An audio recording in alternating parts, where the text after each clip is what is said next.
Good morning सगळ्यांना. तर आज मी या व्हिडिओमध्ये आमची डेली रुटीन तुमच्यासोबत शेअर करणार आहे. तर माझं सगळं सकाळी उठून सगळं काम आवरलेलं होतं. भांडे झालते, धुणं झालते आणि माझी मुलगी आज 9 वाजता उठली होती, कारण की ती लेट झोपलेली होती रात्री. त्यामुळं माझं सगळं सकाळीच काम उरकून गेलेलं होतं. ती उठली तर मग खूप गोदाड्या आणि खूप राहाडा पडलेला होता. म्हटले चला आता आवरून घेऊया आपण, म्हणले ह्या घरातलं पटापटा. तर मग मी सगळं आवरत होती, तोपर्यंत ती खेळत होती. कॅमेरा ऑन केला की तिला एवढी खुशी होती की बस कधी, तिला असं वाटतं की मोबाईल कधी घेईन आणि कधी नाही मी. मग ती खेळतच होती. तोपर्यंत मग बेडशीट टाकून घेतलं मी आणि तिला काही खायला दिलं मी. तर ती खात होती. तिच्या हातामध्ये ती पिशवी, ती माझी जेव्हा शिजर झालं ना तेव्हा म्हणजे खूप कंबर दुखायचं आणि सकाळी जर का उठलं तर असं टाईट ना टाईट कंबर राहायचं, असं लवकर वाकतच नव्हतं. तर मग तिच्या पप्पानं औरंगाबादवरून आणली होती ती पिशवी. औरंगाबादला आपण काही पण घ्यायला जा, तिथं नाही का सगळं स्वस्तच मिळतं.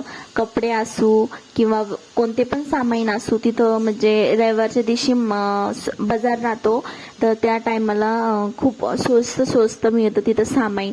तर मग तिचे पप्पा कधी रविवारी गेले बाय चान्स औरंगाबादला, तर तिथून परीला खूप सारे कपडे आणते किंवा खेळायला आणतच राहते ती तिथून. सकाळी सकाळी टाइमच राहत नाही डोकं विचारायला. मग दुपारी बाय चान्स एक टाइम भेटला तर डोकं विचारून घेते, नाही तर 1-2 दिवस असं डोकं विचारतच नाही मी, कारण की परी खूप ताण देते मला.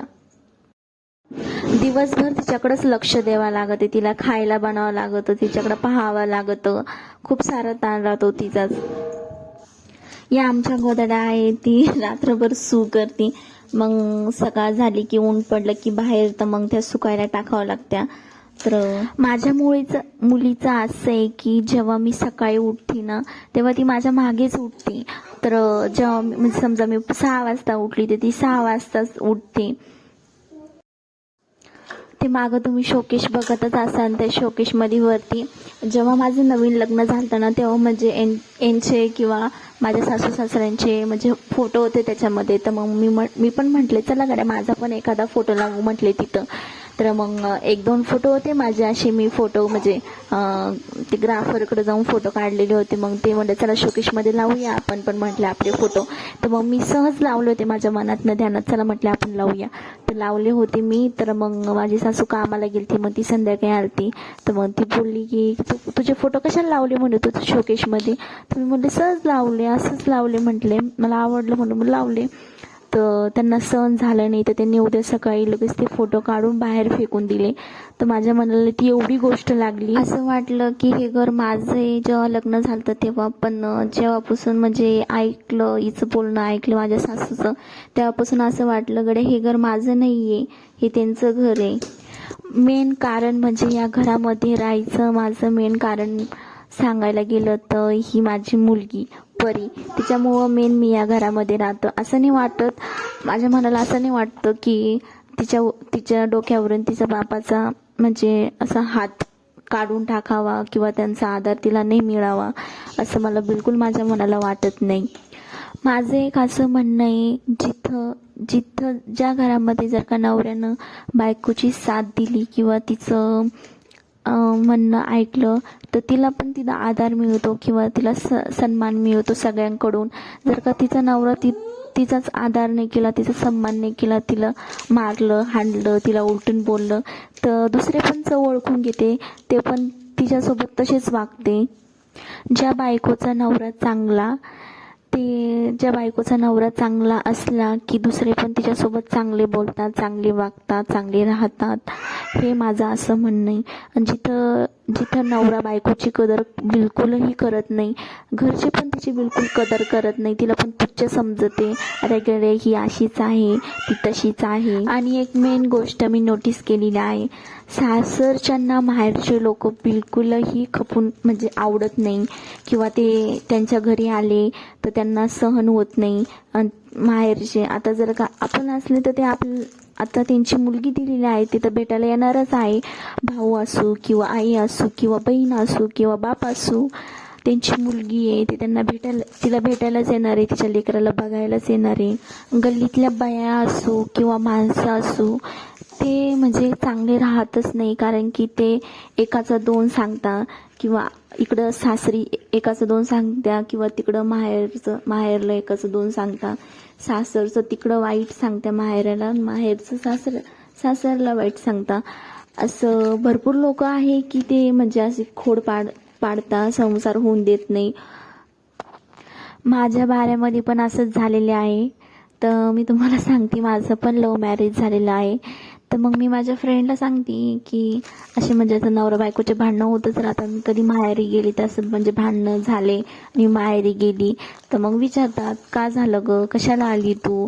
तर माझ्या फ्रेंड्स विचारतात, तर मग मी त्यांना सांगते असे असे भांडणं झाले आमच्या दोघांचे. तर त्या कशा बोलता की तुझा मनाचा नवरा आहे, तू तुझ्या मनानं केला आणि तू आता अशी भांडणं करती किंवा अशी वागती त्याच्यासोबत, आणि ते तुला तर तुझ्यासोबत असंच होणार होतं आणि ते आम्हाला माहीत होतं, तू आमचं ऐकलं नाही आणि ते लोक काही चांगले का आम्हाला माहीत होतं. असं तसं भरपूर सांगतात. म्हणजे इकडूनच सांगता आणि तिकडूनच सांगता. आणि असं म्हणजे आपण जर का त्यांच्या संगत बोललो नाही तर म्हणजे दुसऱ्यांना पण असंच सांगणार की ही अशीच आहे, ती तिचं म्हणजे त्यांचे भांडणं झाले, इकडं निघून आली. खूप सारं म्हणजे असं वाईट वाईट सांगता. म्हणजे लोकांचं आहे ना खूप वेगळंच आहे. लोकांना धडक घोड्यावर चालू देत्या ना पायी चालू देत्या. लोकांचं म्हणणं असं आहे की तिनं तिथं नांदावा नाही, तिच्या आईच्या इथंच येऊन बसावा किंवा तिनं तिच्या मनानं लग्न केलेलं आहे. तर मग मी या गोष्टी म्हणजे आता मला माहीत झालं नाही की लोक कसे आहे, तेव्हापासून मी लोकांना म्हणजे हे असं सांगणं किंवा बोलणं, आमचे भांडणं झाले किंवा माझ्या सासू सासऱ्यांचे भांडणं झाले तर मी हे सगळं सोडून दिलेलं आहे. लोकांचं ऐकायचंच नाही. आता मी इथं गाऊन घालते, ड्रेस घालते, तर गल्लीतल्या बायांना असं वाटतं अरे ही मुलगी सासरी आली तरी गाऊन घालते, तरी ड्रेस घालते, म्हणजे असं सासूला सांगन ललुत्र्यावानी की तुमची सून अशी वागती, तशी राहते, वडणी घेत नाही अंगावरती, असं तसं. तर पण यांना कोण मेन सांगणार आहे की मला साडी घालून काम जमत नाही घरामधलं किंवा पटापटा काम आवरता येत नाही. बाहेरच्या बाया ना अशा चुगल्या करायला तर एक नंबर आहे.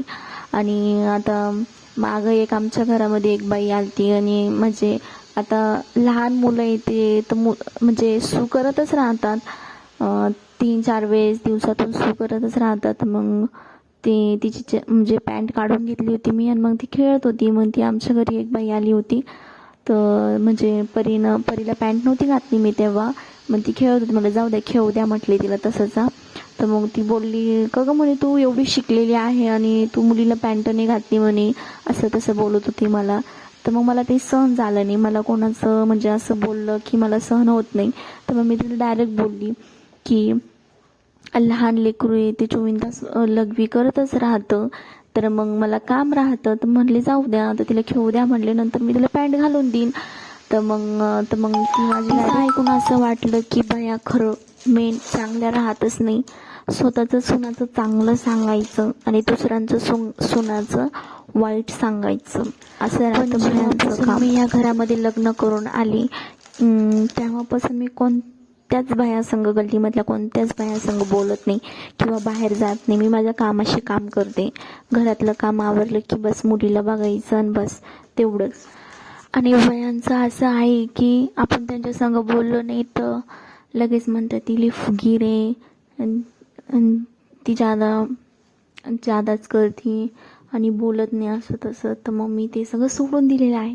चला जे बोलायचं ते बोला तुम्ही, फुगीर तर फुगीर, ठीक फुगीर आहे मी. आमच्या दोघांना नवरा बायकोचं असं आहे की आमच्या दोघांचं म्हणजे असं टिप्पण आहे ना ते बिलकुल बसत नाही, आणखी न बसत नाही. कायमुळं कशामुळं तेही मला माहीत नाही आहे.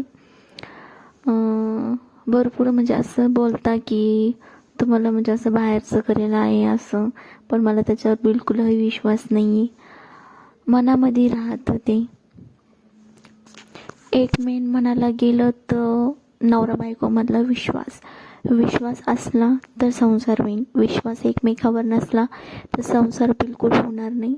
आणि ते आमच्या दोघांच्या बाऱ्यामध्ये तेच आहे की तो माझ्यावर बिलकुलही विश्वास करत नाही.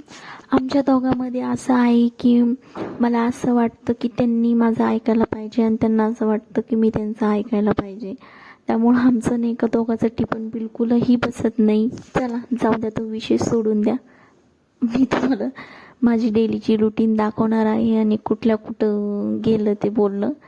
चला तर माझ्या मुलीला आंघोळ घातली आणि म्हणले चला उन्हात बसूया. म्हणले आम्ही दोघी वरती टेरेसवर गेलो, तिथं बसलो. तिला म्हटले हाय म्हण ग. तिला बायच म्हणायची आज सवय, तिला हाय म्हणायची सवयच नाही आहे, ती तुम्हाला बाय म्हणू राहिली. तर चला तर मी आज हा व्हिडिओ इथंच एंड करते. तर प्लीज माझ्या चॅनलला सबस्क्राईब करा,